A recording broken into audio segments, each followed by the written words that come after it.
அண்ணா IAS academy சாதனையாளர்களின் சங்கம்.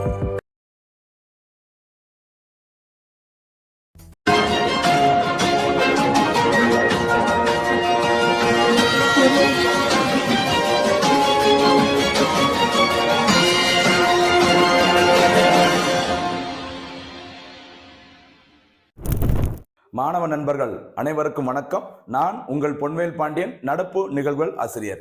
இன்றைய தினம் ஜனவரி மாதம் 30ஆம் தேதி. 30ஆம் தேதிக்குரிய நடப்பு நிகழ்வுகளை சூப்பரா நம்ம டிஎன்பிஎஸ்சியோட புதிய பாடத்திட்டத்தின்படி பல்வேறு தலைப்புகளை வழக்கம் போல சிறப்பான முறையில தொகுத்து வழங்க போறோம். சரியா? அதே மாதிரி நடுவில் நிறைய கேள்விகளும் முக்கியமான திட்டங்கள், செய்தித்தாள்களில் இடம்பெற்ற திட்டங்கள், அதே மாதிரி ஸ்பெஷலா தினம் ஒரு திட்டம், அந்த மாதிரி நம்ம நிறைய தொகுத்து வழங்க போறோம். சரிங்களா? ஆரம்பிக்கலாமா? இன்றைய தினம் ஜனவரி 30ஆம் தேதி. 30ஆம் தேதியில இன்றைய தினம் ஒரு சிறப்பு இருக்கு. என்னன்னு உங்களுக்கு தெரிஞ்சுக்கணும்னு நினைக்கிறேன். மகாத்மா காந்தி அவருடைய நினைவு தினம். இந்தியாவில் மகாத்மா காந்தி நினைவு தினம் தியாகிகள் தினமாக ஷாகித் திவாஸ் என்று அனுசரிக்கப்படுகிறது. சரிங்களா? நம்ம நினைச்சிட்டு இருப்போம் தியாகிகள் தினம் மகாத்மா காந்தியின் நினைவு தினத்தன்று மட்டும்தான் நம்ம கடைபிடிக்கிறோம் அப்படின்னு நினைச்சிட்டு நமக்கு அந்த ஒண்ணுதான் நமக்கு தெரியும் மேக்சிமம். சரியா? ஆனா இந்தியாவில் 7 நாட்களில் தியாகிகள் தினம் கடைபிடிக்கப்படுகிறது.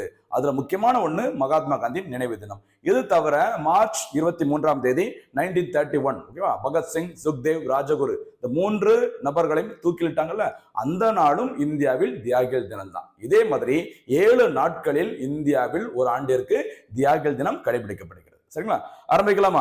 இன்றைய தினத்திற்கான முக்கியமான நடப்பு செய்திகள் செய்தித்தாள்களில் இடம்பெற்றவை. ஆரம்பிக்கலாமா? ஃபர்ஸ்ட் பாயிண்ட் பாருங்கம்மா.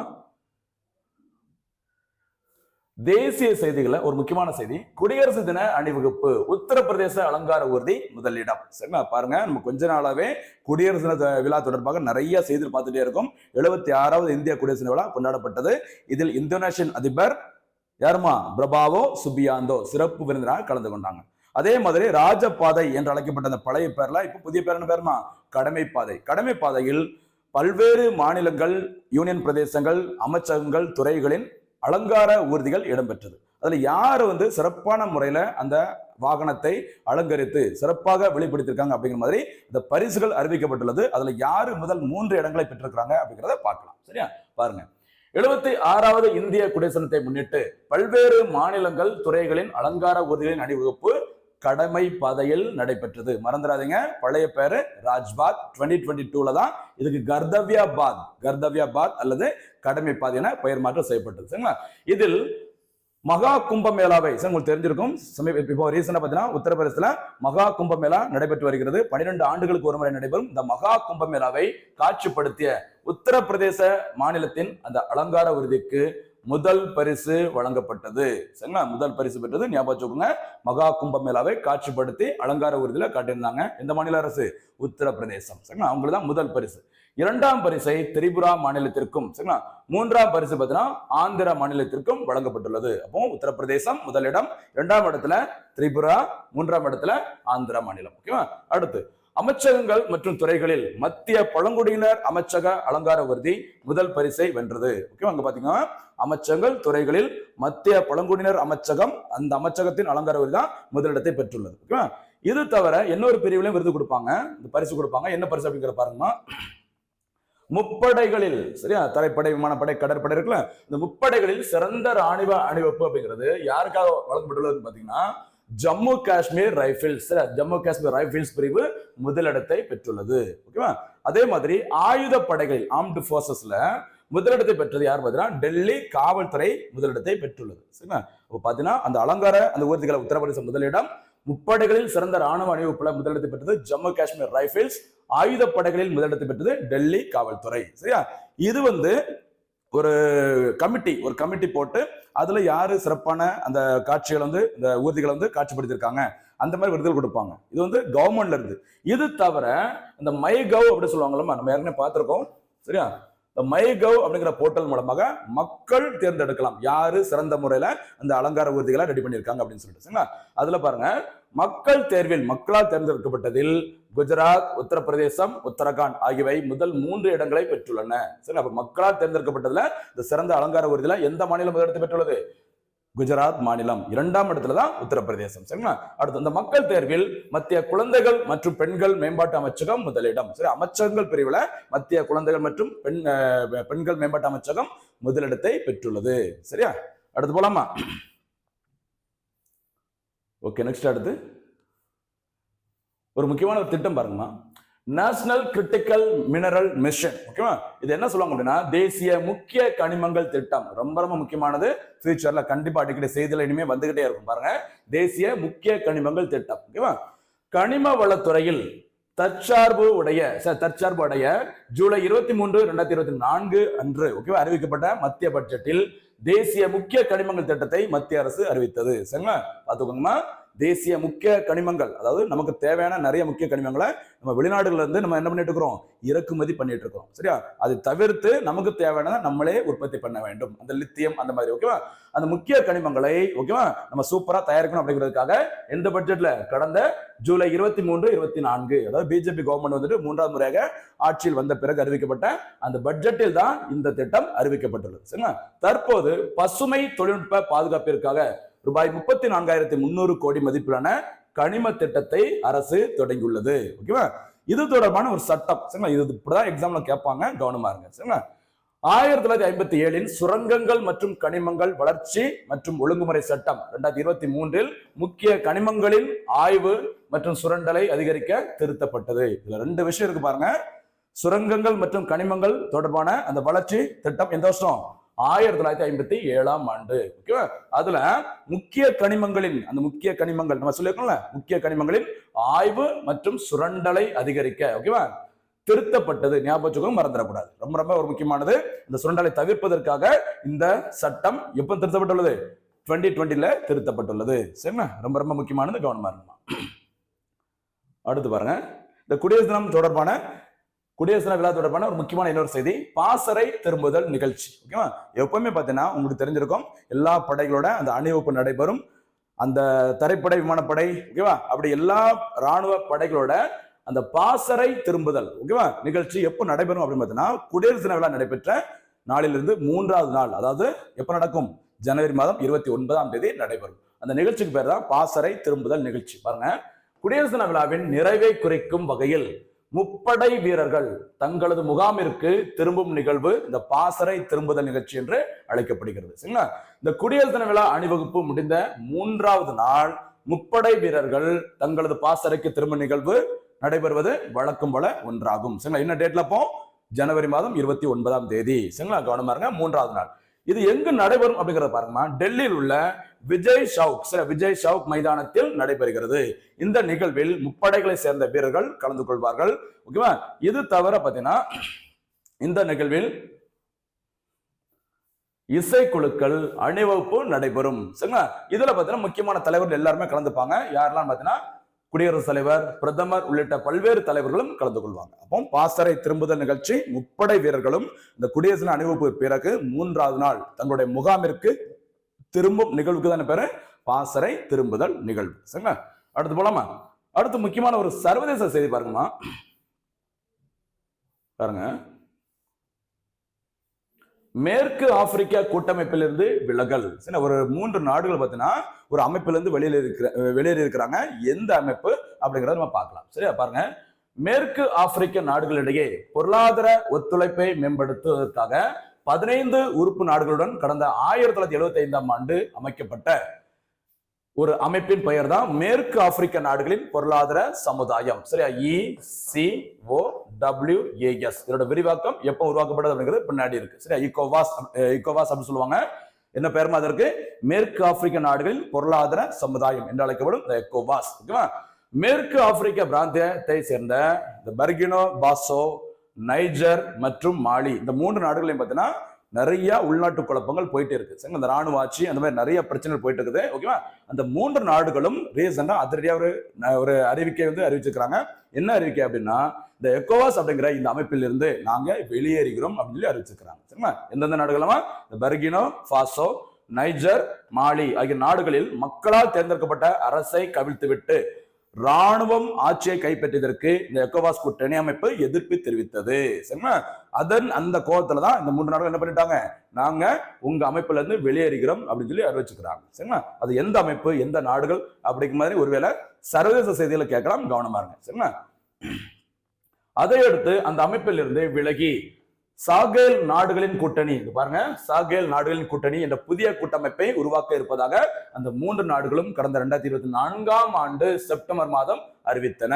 இந்த நிலையில் இந்த எக்கோவாஸ் கூட்டமைப்பிலிருந்து அந்த நாடுகள் முறைப்படி அதிகாரப்பூர்வமாக என்ன பண்ணிக்கிறாங்க, விலகியதாக அறிவிக்கப்பட்டுள்ளது. சரிங்களா?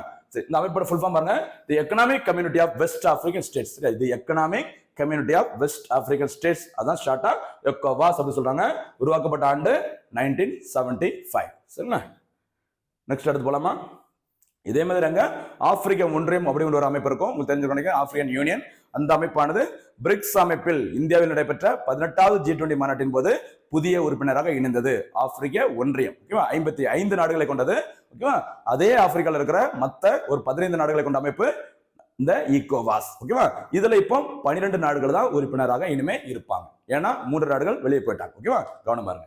நெக்ஸ்ட் அடுத்து பாருங்க, முக்கியமான ஒரு அறிவியல் தொழில்நுட்பம் தொடர்பான செய்திகள். இன்னைக்கு இஸ்ரோ என்னென்ன சாதனைகள்லாம் படைச்சிருக்கிறாங்க அப்படிங்கிற மேக்ஸிமம் நம்ம கவர் பண்ணி சொல்ல போறோம். ரொம்ப ரொம்ப ஒரு முக்கியமான ஒரு ஏரியா, கவனமா இருங்க. சரிங்களா? பார்க்கலாம். இஸ்ரோ தலைவர்களின் கீழ் முக்கிய திட்டங்கள். இஸ்ரோல யார் தலைவர்களா இருக்கும்போது என்னென்ன திட்டங்கள் செயல்படுத்தப்பட்டது அப்படிங்கிறத நம்ம இப்ப பார்க்க போறோம். சரியா? பாருங்க, இஸ்ரோ இந்திய விண்வெளி ஆராய்ச்சி நிறுவனத்தின் தலைவர்களாக இதுவரை 11 பேர் இருந்துள்ளார்கள். சரிங்களா? அதுல முதல் தலைவர் விக்ரம் சாராபாய், தற்போது மற்றும் 11வது தலைவராக இருந்தவர் கன்னியாகுமரி மாவட்டத்தை சேர்ந்த வி நாராயணன். இவங்களுடைய காலகட்டங்கள்ல என்னென்ன சாதனைகளை இஸ்ரோ படைச்சிருக்காங்க அதுதான் ஃபுல்லா நம்ம இப்ப பார்க்க போறோம். சரியா? பாருங்க, விண்வெளி ஆய்வின் சிற்பி, விண்வெளி ஆய்வின் சிற்பி என போற்றப்படும் விக்ரம் சாராபாய் இஸ்ரோவின் முதல் தலைவராக கடந்த 1963ஆம் ஆண்டில் பொறுப்பேற்றார். சரியா? அதன் பிறகு பாத்தீங்கன்னா ஒரு 8 ஆண்டுகள் பாத்தீங்கன்னா அவங்க பதவியில இருந்திருக்காங்க. விக்ரம் சாராபாய். சரிங்களா? விக்ரம் சாராபாய். சரியா? விகாஷ், இந்த விக்ரம் சாராபாய் அவரோட பேர் தான் ஷார்ட்டா விகாஸ் அப்படின்னு சொல்லுவாங்க. இந்த விகாஸ் அப்படிங்கிறது தான் இந்தியாவில் இஸ்ரோ பயன்படுத்தக்கூடிய ராக்கெட்ல இருக்கிற அந்த என்ஜினுக்கு வைக்கப்பட்ட பெயர் விகாஷ். இந்த பேரு விக்ரம் சாராபாயோட ஷார்ட் ஃபார்ம் தான். ஓகேவா? சரி, அதை தொடர்ந்து MGK மேனன் 9 மாதங்கள் மட்டுமே அந்த பதவியை அடுத்ததாக வகித்தார். பின்னர் பேராசிரியர் சதீஷ் தவான் இஸ்ரோவின் தலைவராக இருந்த 12 ஆண்டுகளில் இந்திய விண்வெளித்துறை புதிய சகாப்தம் படைத்தது. சரிங்களா? என்னங்கிறத பாருங்க.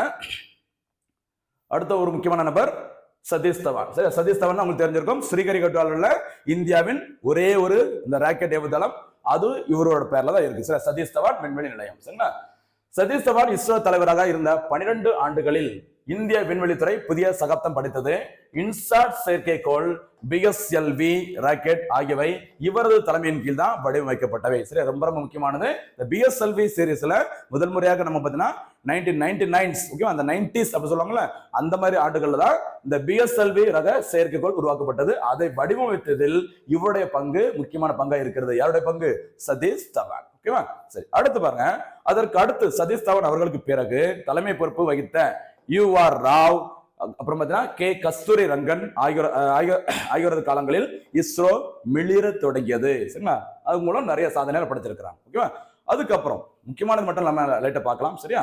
அடுத்து மாதவன் நாயர், K ராதாகிருஷ்ணன் ஆகியோர் இஸ்ரோ தலைவராக இருந்த போது முறையே சந்திரயான் 1 மற்றும் மங்கள்யான் அனுப்பப்பட்டது. அப்போ சந்திரயான் 1 அனுப்பும் போது இஸ்ரோவின் தலைவராக இருந்தது யாரு? மாதவன் நாயர். அதுக்கப்புறம் பாத்தீங்கன்னா மங்கள்யான் அனுப்பும் போது இஸ்ரோவின் தலைவராக இருந்தவர் ராதாகிருஷ்ணன். ஓகேவா? உங்களுக்கு தெரிஞ்சிருக்கும், சந்திரயான் 1 அப்படிங்கிறது இந்தியா நிலாவை ஆராய்வதற்காக முதல் முறையாக எந்த ஆண்டு அனுப்பினாங்கம்மா சொல்ல பார்க்கலாம்? 2008ஆம் ஆண்டு. சரி, 2008ஆம் ஆண்டு இஸ்ரோ அனுப்பிய முதல் அந்த நிலாவை ஆராயும் முதல் அந்த திட்டத்துக்கு பேரு சந்திரயான் 1. ஓகேவா? அதற்கு அடுத்து மங்கள்யான் அப்படிங்கிறது உங்களுக்கு தெரிஞ்சிருக்கும். சரிங்களா? செவ்வாய் கிரகத்தை ஆராய்வதற்காக 2013ஆம் ஆண்டில் நவம்பர் மாதம் 5ஆம் தேதி இஸ்ரோவினால் செலுத்தப்பட்ட திட்டம் மங்கள்யான் திட்டம். சரிங்களா? எல்லாமே ரொம்ப முக்கியமா இருக்கு, கவனமா இருங்க. சரிங்களா? அடுத்து கிரண்குமார். சரி, கிரண்குமார் தலைமையிலான இஸ்ரோ விஞ்ஞானிகள் IRNSS, இப்ப நம்ம சமீபத்துல தொடர்ந்து செய்தியில நம்ம பார்த்துட்டே இருக்கோம். IRNSS. சரியா? அதுடன் தொடர்புடையது இந்த NVS 01, அப்புறம் NVS 02. இது எல்லாமே பார்த்தீங்கன்னா அடிப்படை யாருடைய காலத்துல? கிரண்குமார் தலைமையிலான இஸ்ரோ விஞ்ஞானிகள் IRNS என்ற வழிகாட்டி செயற்கைக்கோள் அமைப்பை உருவாக்கினர். ரொம்ப ரொம்ப ஒரு முக்கியமான ஒரு பங்கு இவருடைய கிரண்குமார். அடுத்து என்ன சாதனை சொல்லி பாருங்க.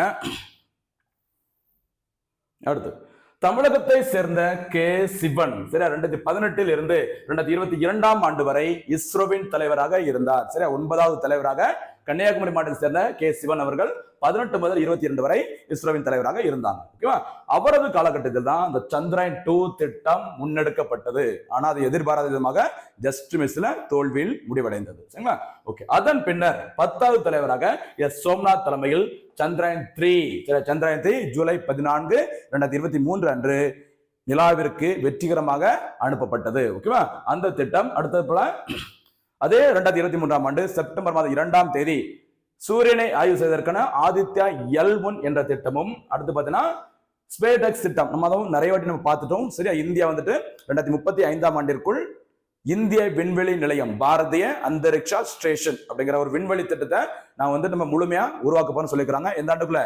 2035ஆம் ஆண்டுக்குள்ள. அதற்கு முன்னோட்டமாக சோதனை முறையில் தொடங்கப்பட்ட திட்டம் ஸ்பேடெக்ஸ் திட்டம். இந்த 3 திட்டங்களும் யாருடைய காலத்தில்?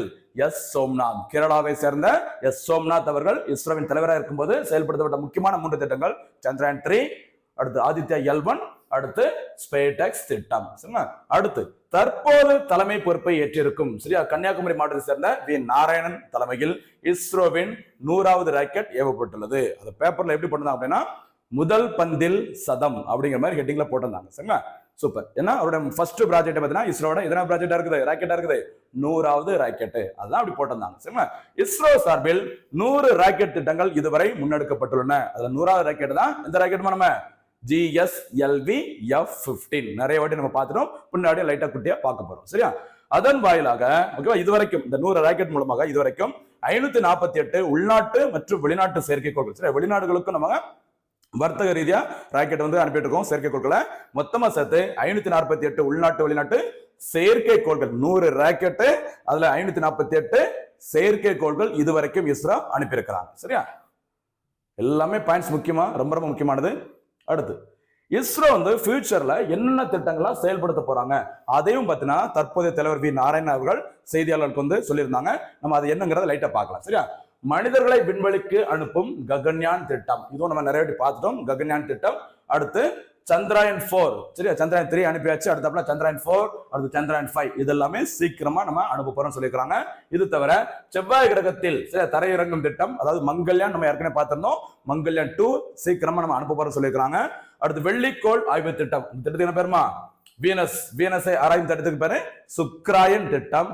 அடுத்து இஸ்ரோ மற்றும் நாசா, அமெரிக்காவின் நாசாவின் கூட்டு முயற்சியில் ஒரு புவி கண்காணிப்பு செயற்கைக்கோள் உருவாக்கப்பட்டு வருகிறது. அந்த செயற்கைக்கோளோட பேர் வந்து நிசார் செயற்கைக்கோள். சரியா? இது ரொம்ப ரொம்ப முக்கியமானது. நிசார் செயற்கைக்கோள் யாரோட உதவியில? நாசா. அடுத்து புதிய தலைமுறை தொழில்நுட்ப ஏவு வாகனம் சரியா வெஹிக்கிள் ஏவு வாகனமான NGLV சரியா நியூ ஜெனரேஷன் லான்ச் வெஹிக்கிள். ஓகேவா?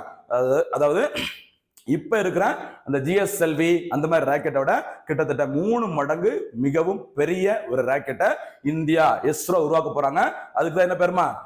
NGLV new generation launch vehicle. சரியா?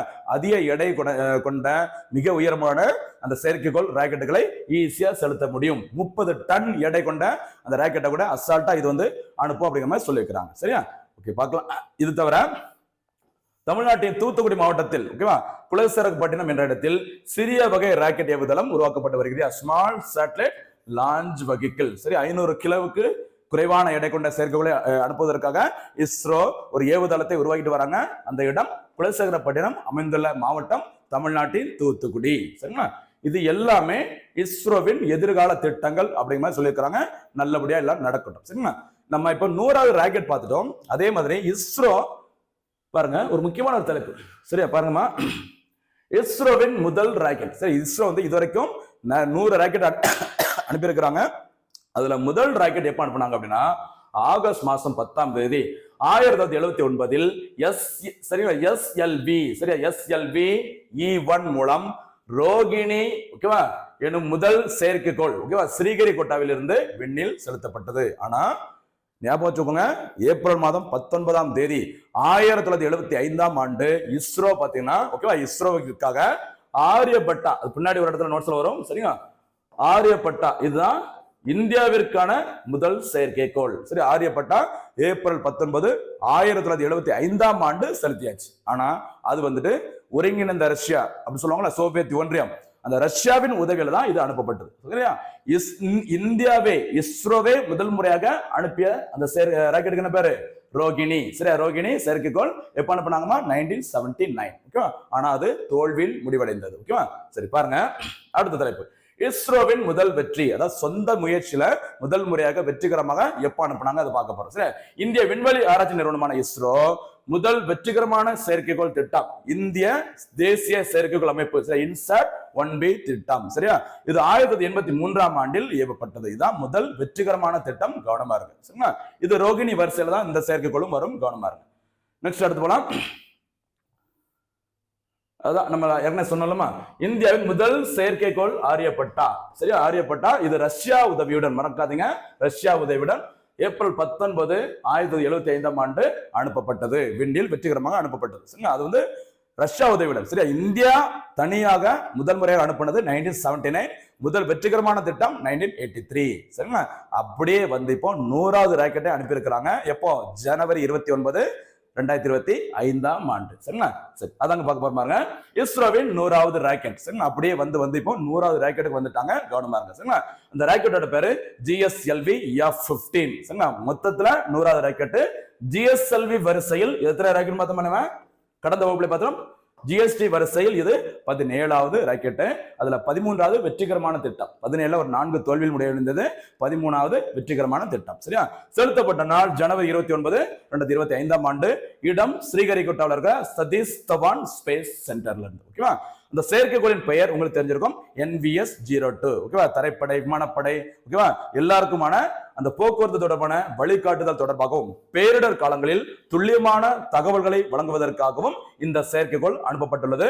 ஓகேவா? NVS-02. இது தவிர இந்த நேவிக் எல்லாமே நம்ம நிறைய வாட்டி டிஸ்கஸ் பண்ணிட்டோம் நினைக்கிறேன். சரிங்களா? அமெரிக்காவின் ஜிபிஎஸ்க்கு பதிலாக இந்த நேவிக் தான் நம்ம வந்து பயன்படுத்திட்டு இருக்கோம். அதையும் மறந்துடாதீங்க. நம்ம நிறைய வாட்டி பார்த்துட்டோம். பார்க்காதவங்க பழைய வீடியோவை கொஞ்சம் எடுத்து பாருங்க. சரிங்களா? நெக்ஸ்ட் அடுத்து போலாம்.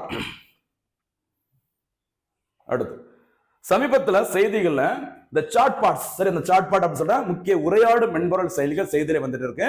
அது ரொம்ப முக்கியமானது டீப் சீக். சரி, அந்த டீப் சீக் அப்படிங்கிறது சீனா நாட்டினால் அறிமுகப்படுத்தப்பட்டுள்ள ஒரு முக்கியமான ஒரு செயற்கை நுண்ணறிவு வசதியுடன் கூடிய அந்த உரையாடு மென்பொருள் செயலி. சரிங்களா?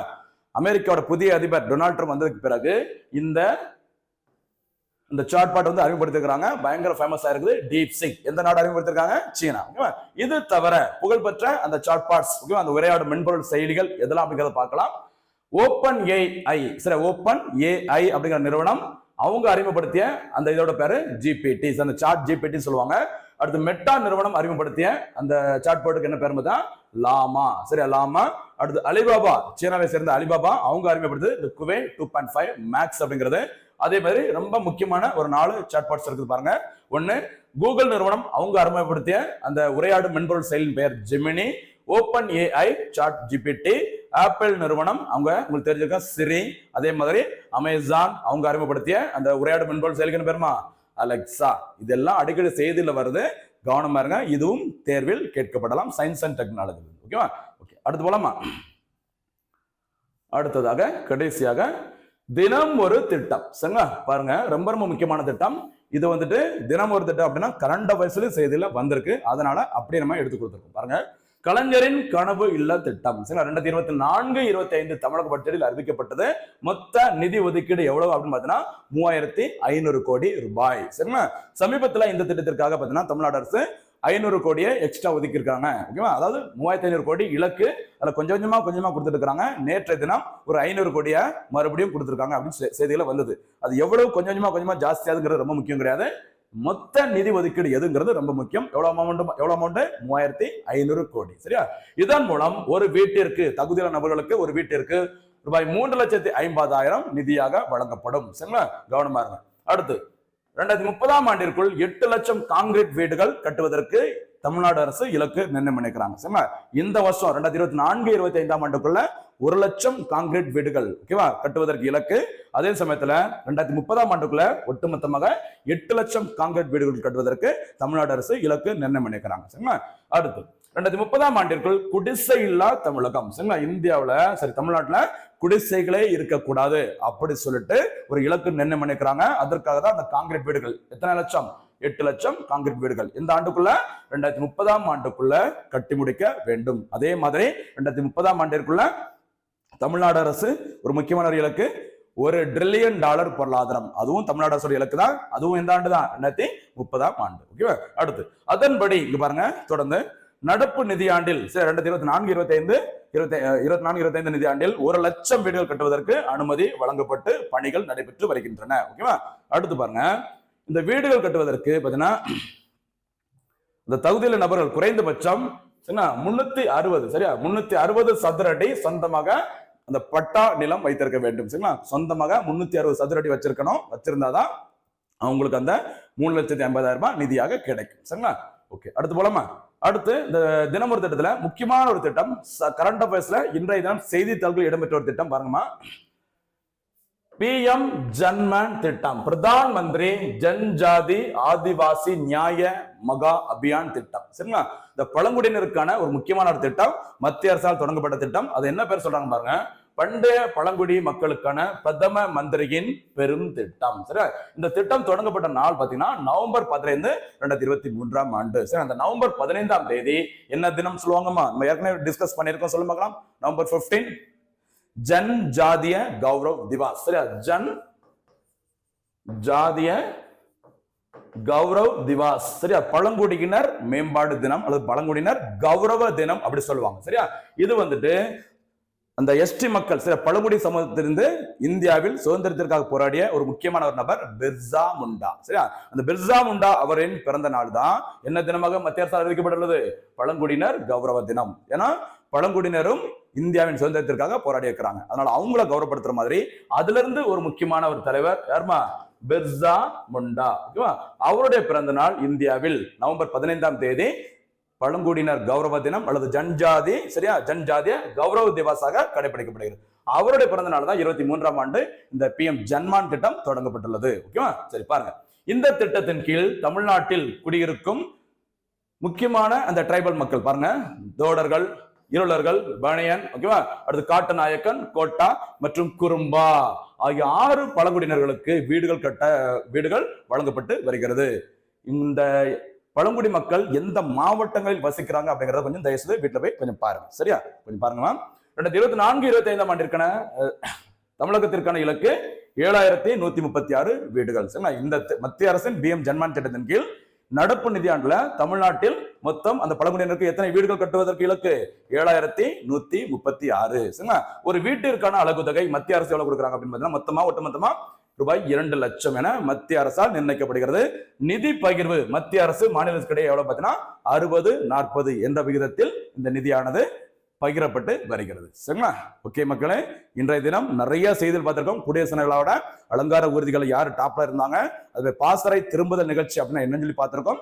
இது தவிர இஸ்ரோவின் சமீபத்திய சாதனைகள் இருந்து ஆரம்ப காலங்கள்ல இஸ்ரோவின் தலைவர்கள் இருக்கும்போது யார் தலைவராக இருக்கும்போது என்னென்ன சாதனை படைச்சாங்க, அந்த மாதிரி நிறைய விஷயங்களை பார்த்திருக்கோம். அது மாதிரி இஸ்ரோவோட எதிர்கால திட்டங்களை பார்த்திருக்கோம். கடைசியாக முக்கியமானது மத்திய அரசின் ஒரு திட்டமும் மாநில அரசின் ஒரு திட்டமும் நம்ம பார்த்திருக்கோம். சரியா? கடைசியாக இன்றைய தினத்திற்கான கேள்விகள். ஓகேவா? ஆரம்பிக்கலாம். இன்றைய தினத்திற்கான முதல் கேள்வி,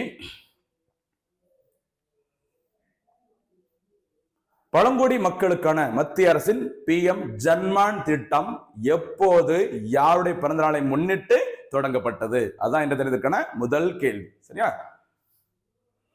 அடுத்து இரண்டாவது கேள்வி, கலைஞரின் கனவு இல்லம் திட்டம் எந்த பட்ஜெட்டில் அறிவிக்கப்பட்டது? இந்த திட்டத்தின் முக்கிய இலக்குகள் 2 இருக்குது, அந்த 2 இலக்குகளையும் சேர்த்து சொல்லுங்க. ஓகேவா? இரண்டாவது கேள்வி. மூன்றாவது கேள்வியாக இந்த தினத்திற்கான மூன்றாவது கேள்வி,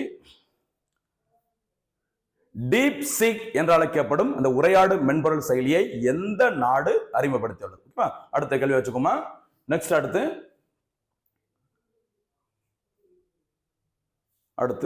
இஸ்ரோ சொந்தமாக அனுப்பிய முதல் செயற்கைக்கோளின் பெயர் என்ன? ஓகேவா? அது அடுத்த கேள்வி. அதனைத் தொடர்ந்து இஸ்ரோவின் 100வது ராக்கெட்டின் பெயர் என்ன? அதில் அனுப்பப்பட்ட செயற்கைக்கோள். இந்த கேள்வி ஏற்கனவே கேட்டிருக்கோம், இருந்தாலும் நீங்க மறுபடியும் ஒரு வாட்டி சொல்லுங்க. ஓகேவா? நெக்ஸ்ட் அடுத்து போலாமா? அடுத்ததாக